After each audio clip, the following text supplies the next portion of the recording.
El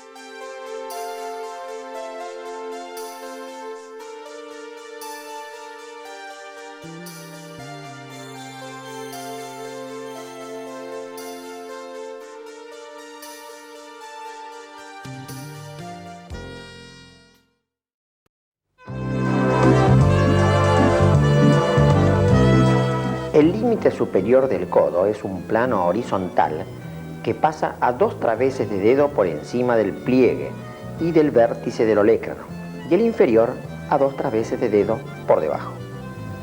En la cara anterior vemos y palpamos el relieve muscular del bíceps y dirigiéndose hacia adentro y abajo su expansión aponeurótica. Entre el borde interno del bíceps y el pronador redondo queda limitado el canal bicipital interno.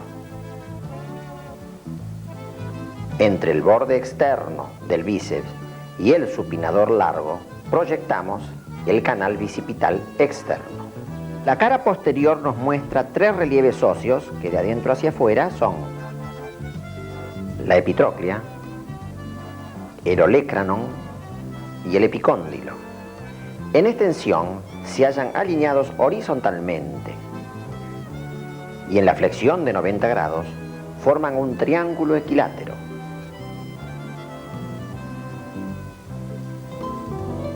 Entre la epitróclea y el olecranon encontramos el canal epitrócleo olecraniano donde se proyecta el nervio cubital.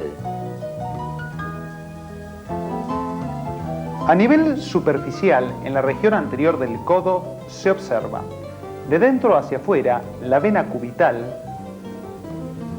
la vena radial, la vena mediana, sus componentes, mediana basílica, que junto con la cubital contribuyen a la formación de la vena basílica, y mediana cefálica, que junto con la radial originan el trayecto de la vena cefálica. Nos acercamos ahora a el tronco perforante que hacia la profundidad emite la vena media. Observemos los elementos en el pliegue del codo. La clásica M de formación de los elementos venosos, la vena mediana, el tronco medio cefálico, la vena cubital que junto a la mediano basílica la constituyen, y la vena radial con el nacimiento de la vena cefálica. Se utiliza habitualmente el tronco medio basílico como punto de extracción para muestras y aplicación de inyecciones endovenosas. Retomemos nuevamente el plano superficial. Los elementos nerviosos son, por fuera, ramos perforantes superficiales del nervio radial. Por dentro ubicamos el nervio braquial cutáneo interno y acompañando a la vena media o mediana del tronco anterior correspondiente al nervio musculocutáneo. Resecada la aponeurosis superficial, nos hallamos con la expansión aponeurótica del músculo bíceps. La reclinamos hacia afuera y queda al descubierto el canal bicipital interno. El tendón del músculo bíceps por un lado, el pronador redondo en su borde superior y el braquial anterior son sus límites.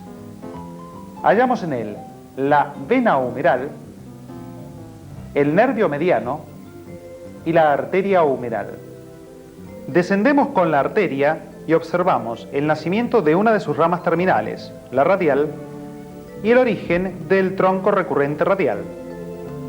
Separando los elementos venosos hacia afuera y el pronador redondo hacia adentro, observamos al nervio mediano, el ramo muscular para el músculo pronador redondo y por dentro las recurrentes cubitales destinadas a la articulación del codo.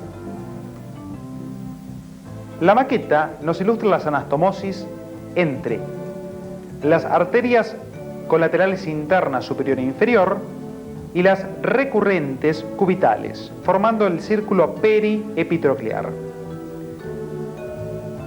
El punto del canal bicipital interno es utilizado para la auscultación en las maniobras de tensión arterial. Retomamos el eje de la región, el tendón del músculo bíceps. Nos dirigimos ahora hacia el canal bicipital externo. Este se halla limitado por el bíceps por dentro, el supinador largo, músculo del compartimento externo, por fuera, y la masa del braquial anterior por detrás.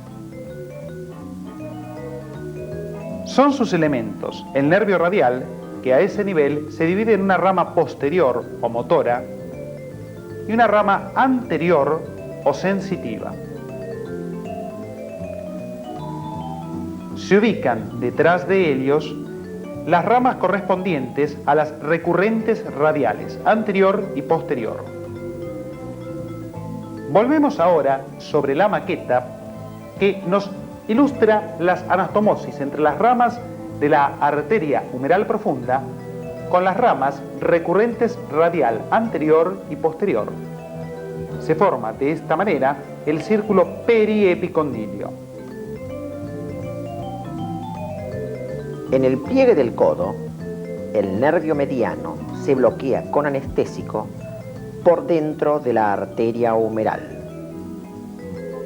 En el canal bicipital externo, el nervio radial y el nervio musculocutáneo se anestesian entre el supinador largo y el bíceps. Retomamos ahora el plano superficial en la región posterior del codo. Ubicamos la vena radial posterior, los ramos nerviosos sensitivos superficiales que corresponden al accesorio del braquial cutáneo interno y la bolsa serosa retroolecraniana, elemento de deslizamiento entre el olecranon y la piel. Resecamos la aponeurosis y observamos el vasto interno, la masa del músculo tríceps braquial y su inserción distal sobre el olecranon. Dirigiéndonos hacia adentro, ubicamos la epitróclea y por fuera el epicóndilo. Un elemento nervioso merece particular importancia en la región, el nervio cubital.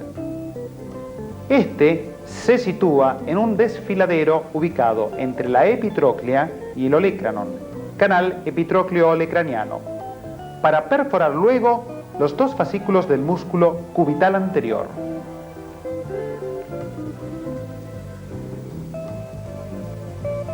Dirigiéndonos hacia afuera, ubicamos al músculo anconio, músculo del antebrazo. Separando y seccionando sus inserciones cubitales, apreciamos en la profundidad la rama recurrente radial posterior. A nivel del codo, donde marcamos la epitróclea y el olecranon, el nervio cubital se anestesia en un punto situado por detrás de la epitróclea. Una sección de la región de codo nos muestra el húmero, el cúbito por detrás de él, la ubicación del nervio cubital en el desfiladero epitrócleo-olecraniano, el paquete vasculonervioso ubicado internamente con respecto al tendón del músculo bíceps. El preparado en idéntica situación nos ubica el cúbito por detrás, la tróclea humeral y el cóndilo humeral, la cavidad articular que ha sido replesionada a efectos de mejor visualización. Dirigiéndonos hacia adelante y afuera, ubicamos al nervio radial en el canal bicipital externo, arteria humeral y nervio mediano en el canal bicipital interno y al nervio cubital. Retiramos tróclea y cóndilo humeral a efectos de observar la superficie articular. Después de incidir la piel del codo, la reclinamos hacia los lados y queda expuesta la aponeurosis superficial anterior. La seccionamos longitudinal y transversalmente y la reclinamos.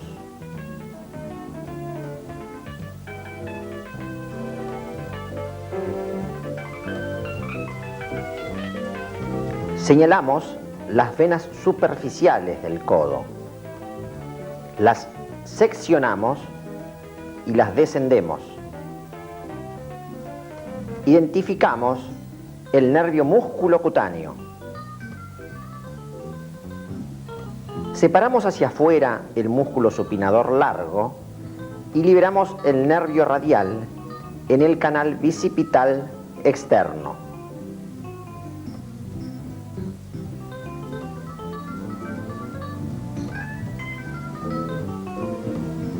Marcamos la masa muscular del bíceps y su expansión aponeurótica que se dirige hacia adentro. La seccionamos. Separamos el músculo bíceps hacia afuera y disecamos el contenido del canal bicipital interno, liberando el paquete vasculonervioso de su envoltura aponeurótica.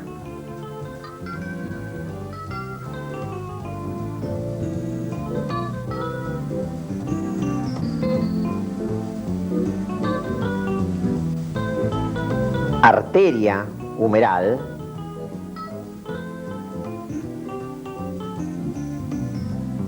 venas humerales,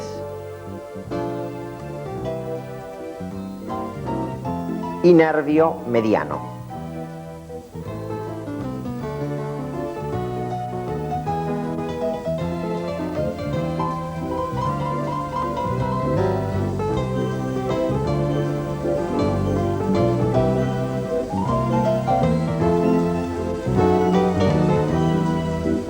Pasando a la cara posterior del codo, incidimos la piel sobre el canal epitrócleo-olecraniano. La separamos, seccionamos la aponeurosis, la reclinamos y en la profundidad hallamos el nervio cubital. En la articulación del codo intervienen la extremidad inferior del húmero y las extremidades superiores del radio y del cúbito. Esquemáticamente, un segmento hueco de cilindro en el que se adapta un segmento de cilindro completo constituye una trocleartrosis. Esta permite los movimientos en un eje. Yendo a la cara anterior de la articulación observamos epitróclea, el cúbito, el radio, el ligamento interóseo fascículo superior, la inserción del braquial anterior, la inserción distal del músculo bíceps braquial, la cápsula articular en toda su extensión con sus fibras de refuerzo verticales y las oblicuas externas sobre el ligamento anular. La vista lateral interna nos muestra la cápsula articular y realizando un movimiento de flexión apreciamos el ligamento medio de refuerzo, detrás de él el fascículo posterior y la inserción distal del músculo tríceps braquial. Nos dirigimos a la vista externa. En el movimiento de flexión apreciamos cómo la cápsula articular se tensa, evidenciando el fascículo medio, anterior y posterior de refuerzos. La vista posterior nos muestra el tendón del tríceps sobre el olecrano. Realizamos un movimiento de flexión y descubrimos las fibras verticales, las fibras horizontales de la cápsula articular, las fibras oblicuas internas y las fibras oblicuas externas. Reflexionando la cavidad articular y viéndola por delante, apreciamos el espacio sinovial, la cúpula radial y el fondo de saco perirradial. Separando radio del cúbito, ponemos en evidencia y nos acercamos a un medio de refuerzo intraarticular, el ligamento cuadrado. La vista posterior nos ubica y demuestra en la misma preparación el fondo de saco olecraniano sinovial. Realizando una flexión, observamos la continuidad del fondo de saco por los desfiladeros laterales.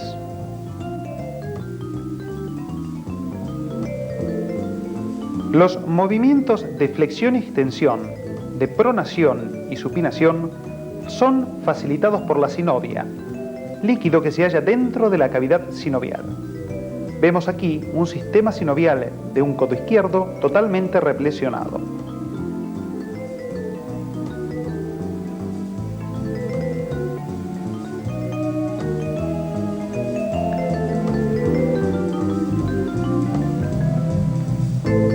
Vemos los movimientos, la flexión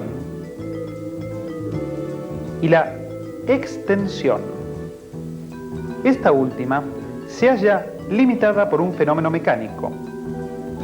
El pico o vértice del olecranon choca contra la fosita olecraniana, limitando el movimiento. El estudio radiológico en incidencia antero-posterior nos ubica el húmero, el radio, el cúbito. Analizando las estructuras óseas en idéntica posición, estudiaremos sus distintos accidentes. El extremo inferior del húmero, el epicóndilo, la epitróclea, la fosita supratroclear, la tróclea o humeral, el cóndilo humeral, ambos separados por el canal cóndilo-troclear. Por debajo y fuera, el radio, y por debajo y dentro, el cúbito. La cúpula radial, para la articulación con el cóndilo humeral, la apófisis coronoides y la superficie articular para la tróclea humeral. El estudio radiológico de perfil nos ubica la situación del húmero, el hueso radio y el cúbito. Esta imagen, con su correlato anatómico óseo, nos demuestra sus distintos accidentes. El epicóndilo, el cóndilo del húmero, la cúpula radial, el cuello y cuerpo del radio, el olecranon, el cuerpo del cúbito y las superficies articulares comprometidas.